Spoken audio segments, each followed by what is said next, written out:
گفت لبی بام آمدی رخ تازه کردی و قدت را با قدم اندازه کردی. تو کی پوشیده ای رختی عروسی و مکش سرمکی داغم تازه کردی.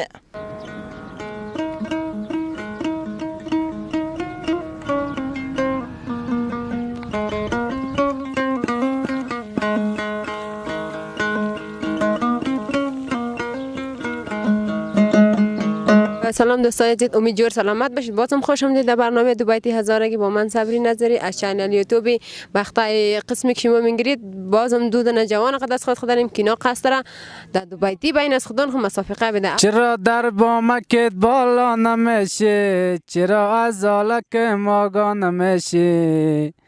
به عشقت مبتلا گردیدم من، شدم مجنون چرا لیلا نمیشی؟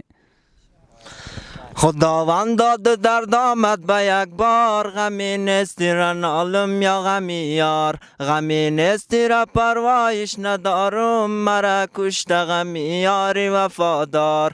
که ما تو می شود نو به جانم آمده تو. سر کوی بلند یار منزلت نیست، محبت های اول بر دلت نیست. که ما تو می شود نو به جانم آمده خو. ما قربان محبت های اول فراموش کرده در خاطرت نیست. که ما تو می شود نو به جانم آمده خو. الله باغبان در باغت کار دارم، گلی چه دبیتی بیمار دارم. گلی چه دبیتی چیزی نگویی، به مانند گلت یک یار دارم. که ما تو می شود نو به جانم آمده خو. سر کوی بلند نی میزنم گل، شتر گم کرده پای میزنم گل.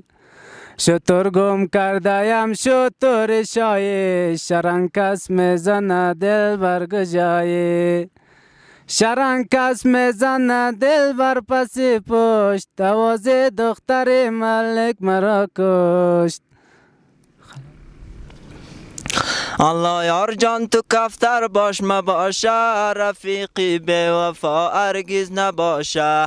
رفیقی به وفا سوانی عمر است، که مغزی استخوانم می تراشه. که ما تو می شود نو به جانم آمده تو.